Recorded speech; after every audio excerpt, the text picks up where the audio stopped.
السلام علیکم۔ آج ہم سورہ رحمان کی آیت نمبر 1 سے 34 تک ان پر غور کریں گے اور ان کا مفہوم سمجھنے کی کوشش کریں گے، اور یہ بات ذہن میں رہے کہ محترم ڈاکٹر مقصود الحسن عظیمی صاحب نے اس سورہ کی تلاوت کی ہے اور ہمیں اس کا وہ مفہوم بتایا ہے جو شاید اب تک لوگوں کے ذہنوں سے اوجھل تھا یا لوگ اس گہرائی میں نہیں جانتے تھے۔ جتنے ترجمے ہوئے ہیں سورہ رحمان کے، ان سب کا اپنا ایک مقام ہے، بالکل، لیکن یہاں ڈاکٹر صاحب نے اس کی وہ تشریح کی ہے یا مفہوم کہہ لیں جو زیادہ بہتر ہوگا۔ اس سے ہمارے ذہنوں میں ایک نئی روشنی آتی ہے اور ذہن سورہ رحمان کے انوار سے جیسے منور ہو جاتا ہے۔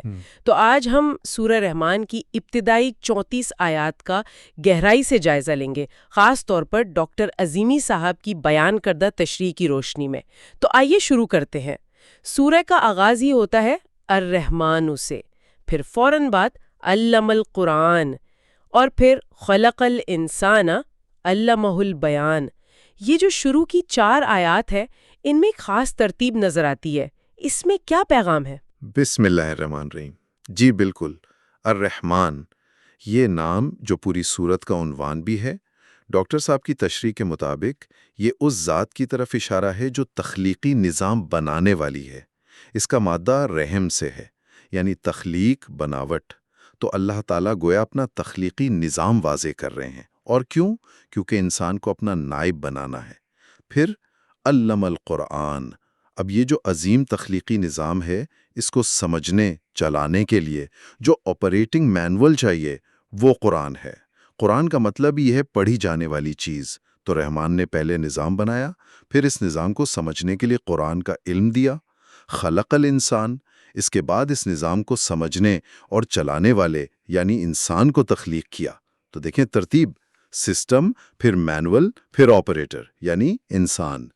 علمہ البیان، اور انسان کو بیان سکھایا۔ اب ڈاکٹر صاحب کے نزدیک بیان صرف بولنا نہیں ہے، یہ پوری حکمت یعنی وزڈم، گہرائی اور سمجھ بوجھ کے ساتھ نپی تلی بات کرنے کی صلاحیت ہے کہ انسان چیزوں کو سمجھے، تجزیہ کرے اور پھر مؤثر انداز میں اظہار کرے۔ اور یہ صلاحیت دیکھیں تخلیق کے فوراً بعد ذکر ہوئی ہے، کتنی اہم ہو گئی ہے۔ اچھا، تو گویا ایک پورا مربوط نظام سامنے آ رہا ہے۔ خالق، اس کا نظام کی ہدایات، اور پھر وہ انسان جسے اظہار کی، بیان کی صلاحیت دی گئی۔ اگلی آیت ہے الشمس والقمر بحسبان۔ سورج اور چاند ایک حساب سے چل رہے ہیں۔ یہ تو بالکل واضح ہے، کائناتی نظم۔ کیا اس میں کوئی اور گہرا پہلو بھی ہے؟ جی، بے خسبان کا مطلب تو یہی ہے کہ دونوں اپنے اپنے حساب سے اپنے مدار میں ہیں۔ ظاہری طور پر یہ کائنات کے نظم کی بات ہے، لیکن ڈاکٹر عظیمی صاحب اس میں ایک اور گہرائی دیکھتے ہیں۔ وہ فرماتے ہیں کہ یہ روح اعظم یعنی یونیورسل سول اور روح انسانی یعنی ہیومن اسپرٹ، ان کی طرف بھی اشارہ ہو سکتا ہے کہ وہ بھی اپنے اپنے مقررہ حساب اور منصوبے کے تحت اس تخلیقی نظام کو آگے بڑھا رہے ہیں۔ تو بات صرف فلکیات تک نہیں بلکہ وجود کے لطیف پہلوؤں تک جاتی ہے۔ یعنی کائناتی اصول اور وجود کے اندرونی پہلو دونوں جڑے ہوئے ہیں۔ اچھا، آیت 6 میں ہے وَالنَّجْمُ وَالشَّجَرُ يَسْجُدَانِ، ستارے اور درخت سجدہ کرتے ہیں۔ اس کی کیا تعبیر ہو سکتی ہے؟ جی، عام ترجمہ تو یہی ہے، ستارہ اور درخت، لیکن ڈاکٹر صاحب کے زاویے سے دیکھیں تو نجم سے مراد روح حیوانی یعنی اینیمل سول یا انسٹنکٹس کا درجہ ہو سکتا ہے، وہ جو انسان میں بھی ہے، اور شجر سے مراد ہمارا مادی وجود جو زمین سے جڑا ہے، نباتات سے خوراک لیتا ہے، درخت کی طرح بڑھتا ہے۔ اور یسجدان یعنی یہ دونوں، حیوانی روح بھی اور مادی جسم بھی، سجدہ کرتے ہیں، یعنی اللہ کے بنائے نظام کے تابع ہیں، سرنڈر کرتے ہیں۔ تو پیغام یہ ہوا کہ وجود کے یہ دونوں پہلو، حیوانی جبلتیں ہوں یا مادی جسم، سب اللہ کے قانون کے آگے سر جھکائے ہوئے ہیں۔ صحیح، یعنی وجود کے مختلف پہلوؤں کا اللہ کے نظام کے تابع ہونا۔ پھر آیات 7 سے 9 تک آسمان اور میزان کا ذکر ہے۔ وَالسَّمَاءَ رَفَعَهَا وَوَضَعَ الْمِيزَانَ أَلَّا تَطْغَوْا فِي الْمِيزَانِ وَأَقِيمُوا الْوَزْنَ بِالْقِسْطِ وَلَا تُخْسِرُوا الْمِيزَانَ۔ آسمان بلند کیا، میزان قائم کیا۔ یہ کون سا توازن ہے جس میں سرکشی سے مطلب امبیلنس سے منع کیا گیا ہے۔ جی، وَالسَّمَاءَ رَفَعَهَا ڈاکٹر صاحب کے مطابق سما صرف ظاہری آسمان نہیں بلکہ شعور کے بلند درجات مراد ہو سکتے ہیں۔ اللہ نے شعور کو بلند کیا، جسمانی نظام سے اوپر رکھا، اور وضع المیزان، اور ان شعوری درجات میں یا پورے وجود میں ایک میزان یعنی بیلنس، توازن قائم کیا۔ وضع کا مطلب ہے اس کی بناوٹ ہی ایسی رکھی، ڈیزائن ہی ایسا کیا۔ پھر ہدایت آئی، اللہ تطغوا فی المیزان، خبردار اس میزان میں تطغاوا نہ کرنا، سرکشی نہ کرنا، زبردستی ایک طرف نہ جھکا دینا۔ یہ شعور کی سطح پر نیوٹریلٹی کی بات ہے، غیر جانبداری کی۔ جب تک مثبت منفی بیلنس میں ہے، ترازو سیدھا ہے، وَأَقِیمُوا الْوَزْنَ بِالْقِسْطِ، وزن کو عدل و انصاف یعنی قسط کے ساتھ قائم رکھو، وَلَا تُخْسِرُوا الْمِیزَان، اور اس میزان میں خسارہ مت کرو، اس توازن کو بگاڑو مت۔ تو نچوڑ یہ ہے کہ ہمارے شعور میں، فیصلوں میں، اعمال میں ناپ تول اور جانچ پرکھ کا نظام درست اور متوازن رہے، اس پر بہت زور ہے۔ واقعی شعور میں توازن پر بہت زور ہے۔ اچھا، 10 وَالْأَرْضَ وَضَعَهَا لِلْأَنَامِ عام طور پر ترجمہ ہوتا ہے کہ زمین کو مخلوقات یا جانوروں کے لیے بنایا۔ کیا انام کا کوئی اور مطلب بھی ہے؟ جی، وضع کا لفظ پھر آیا ہے، جیسے وضع المیزان نے تھا۔ للانام کا ترجمہ اکثر مخلوقات یا مویشی کرتے ہیں، وہ انعام سے بنتا ہے، نون عین الف میم، لیکن یہاں انعام ہے الف نون الف میم۔ ڈاکٹر عظیمی صاحب کے مطابق یہ شاید انسان یا ذات یعنی سیلف یا اینٹیٹی کی طرف اشارہ ہے۔ ان کے نزدیک جیسے اسکرین کو بنایا وضع جاتا ہے تاکہ تصویر اس پر واضح طور پر ڈسپلے ہو، اسی طرح ارض یعنی یہ زمین یا وجود کی ظاہری سطح اسے انعام یعنی انسان ذات کے لیے بنایا، وضع کیا گیا تاکہ وہ ذات اس پر ظاہر ہو سکے، اپنا اظہار کر سکے۔ تو یہ انعام کو مخلوق کے بجائے ذات کے طور پر دیکھنا ایک بالکل الگ زاویہ ہے۔ یہ تو معنی کو جغرافیہ سے ہٹا کر وجودیات کی طرف لے جاتا ہے، بہت دلچسپ۔ پھر آیات 11 اور 12 میں ذکر ہے پھلوں کا، کھجوروں کا، اناج، خوشبودار پودے، فیہا فاکہۃ والنخل ذات الاقمام والحب ذو العصف والریحان۔ کیا یہ صرف مادی نعمتیں ہیں یا ان میں بھی کوئی گہری بات چھپی ہے؟ دیکھیں، ڈاکٹر عظیمی صاحب کے مطابق جس طرح پچھلی آیات میں کائنات اور وجود کے اصول بیان ہوئے، یہاں بھی امکان ہے کہ یہ شعوری کیفیات اور خیالات کی اقسام کے استعارے ہوں، میٹافرز، جیسے فاکہہ یعنی پھل۔ یہ وہ خیالات یا سوچیں ہو سکتی ہیں جو صرف لذت یا لطف کے لیے ہوں، جیسے ہم کچھ پھل صرف ذائقے کے لیے کھاتے ہیں، تو باطن میں ایسے خیالات جنہیں انسان انجوائے کرتا ہے۔ پھر النخل ذات الاقمام، غلافوں والی کھجوریں۔ نخل یعنی تناور درخت، یہ شاید نمایاں، مضبوط، گہرے خیالات کی طرف اشارہ ہے۔ اور ذات الاقمام یعنی غلافوں یا گچھوں والی، جیسے کھجور کے گچھے ہوتے ہیں، تو ایک خیال پورے مربوط نظام یا گچھے کی صورت میں آتا ہے۔ پھر الحب ذو العصف، بھوسے والا اناج۔ حب یعنی بیج یا بات کا مرکزی نقطہ، ذو العصف یعنی بھوسے والا، لپٹا ہوا۔ یہ ایسی باتوں یا خیالات کی طرف اشارہ ہو سکتا ہے جن میں معنی کئی تہوں میں لپٹے ہوں، جن کے انڈرلائنگ میننگز ہوں۔ اور الریحان، خوشبودار پودا، یہ خوشبو، مہک، لطافت یا نفیس احساسات و خیالات کی علامت ہو سکتا ہے۔ تو سوال یہ اٹھتا ہے کہ تخلیقی نظام کے اس بیان میں کیا صرف مادی کھجوروں اور بھوسے کا ذکر ہے، یا یہ انسان کے اندر پیدا ہونے والی مختلف سوچوں، خیالات اور کیفیات کی طرف اشارہ ہے؟ ڈاکٹر صاحب کا رجحان دوسری تشریح کی طرف زیادہ ہے۔ اچھا، یعنی یہ مادی نعمتوں کے بجائے شعوری کیفیات کی تمثیلیں ہو سکتی ہیں۔ یہاں بات بہت دلچسپ موڑ پر آ گئی ہے۔ آیت 13 فَبِأَيِّ آلَاءِ رَبِّكُمَا تُكَذِّبَانِ، یہ آیت اب بار بار آئے گی۔ پہلی بار ذرا اس کی تفصیلی وضاحت فرمائیں جو آپ کو ذرائع سے معلوم ہوئی ہیں۔ جی بالکل، یہ آیت جیسا آپ نے کہا بار بار آتی ہے، پوری سورہ میں 41 دفعہ۔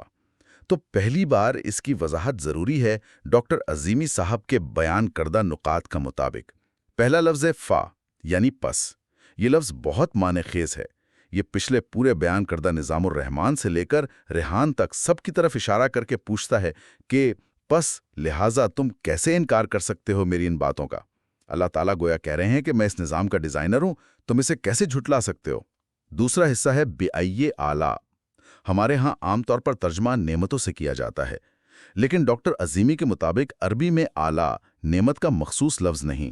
آلہ کا مطلب زیادہ عمومی ہے، جیسے تم کس کس بات کو جھٹلاؤ گے یا تم کس کس چیز کو منع کرو گے۔ تو مفہوم یہ بنتا ہے کہ اللہ کی کون کون سی بات کو، کون کون سی چیز کو، کون کون سی نشانی کو تم جھٹلا سکتے ہو۔ یہ صرف نعمتوں تک محدود نہیں۔ تیسرا حصہ رب کما یعنی تمہارے رب کی۔ یہاں کما یعنی تم دونوں کا سیگا ہے، کم یعنی تم سب کا نہیں۔ تو یہ تم دونوں کون ہیں؟ ڈاکٹر صاحب کے مطابق ایک امکان یہ ہے کہ یہ مخاطب آپ کا ظاہر اور آپ کا باطن ہے۔ اللہ ہمارے ذہن کے اوپری لیول شعور اور اندرونی لیول لاشعور باطن دونوں کو ایڈریس کر رہے ہیں۔ دوسرا امکان یہ ہے کہ مخاطب سننے والا انسان اور ان کے ساتھ موجود جنات ہیں، کیونکہ آگے جن و انس کا ذکر بھی آئے گا۔ اور چوتھا حصہ تو کذبان یعنی تم دونوں جھٹلاتے ہو۔ یہ سوال اصل میں نفی میں ہے، مطلب تم جھٹلا نہیں سکتے۔ یہ ایک ریٹوریکل کوسچن ہے۔ تو خلاصہ مفہوم یہ ہوا، اللہ تعالیٰ اس پورے تخلیقی نظام کو واضح کرنے کے بعد پوچھ رہے ہیں کہ پس تم اے ظاہر و باطن یا اے جن و انس اپنے رب کی کون کون سی باتوں یا چیزوں یا نشانیوں کا انکار کر سکتے ہو، جھٹلا سکتے ہو؟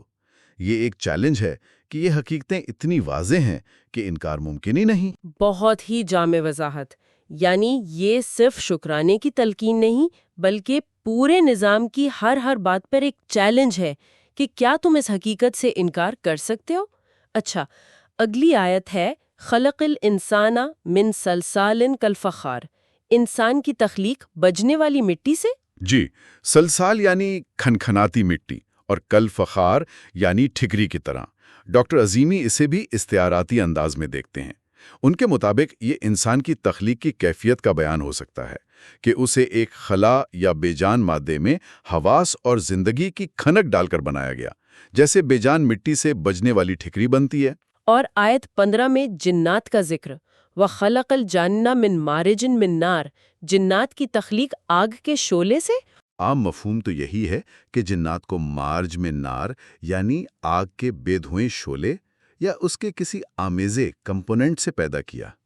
لیکن ڈاکٹر عظیمی پچھلی آیت خلق الانسان کے تسلسل میں الجان پر غور کرنے کو کہتے ہیں۔ کیا یہ ممکن ہے کہ الجان سے مراد انسان کے اندر کی جان یعنی لائف فورس یا توانائی ہو، اور من مارج میں نار کا مطلب ہو کہ یہ توانائی آگ کے کسی خاص جز یا آمیزے سے بنی ہے؟ جیسے ہمارے جسم میں حرارت ہے، غصے یا محبت میں بدلتی ہے، رگڑ سے پیدا ہوتی ہے۔ تو کیا یہ آگ کا عنصر ہے جو ہماری جان کا حصہ ہے؟ حرارت، توانائی، روشنی، یہ ایک متبادل زاویہ ہے جس پر غور کیا جا سکتا ہے، اگرچہ عام فہم جنات کی تخلیق والا ہی ہے۔ تو یہاں دو ممکنہ تشریحات ہیں۔ واقعی یہ غور طلب نکتہ ہے۔ الفاظ کے کئی پہلو ہو سکتے ہیں۔ آیت 16 پھر وہی ہے، فَبِأَيِّ آلَاءِ رَبِّكُمَا تُكَذِّبَانِ، جی، مفہوم وہی، پس تم اپنے رب کی کون کون سی باتوں یا چیزوں کا انکار کر سکتے ہو؟ آیت 17 رب المشرقین و رب المغربین، دو مشرق اور دو مغرب کا رب۔ یہ کون سے ہیں؟ مشرقین یعنی دو مشرق، مغربین یعنی دو مغرب۔ عام طور پر تو موسم کے لحاظ سے سورج کے طلوع و غروب کے الگ الگ مقامات مراد لیے جاتے ہیں۔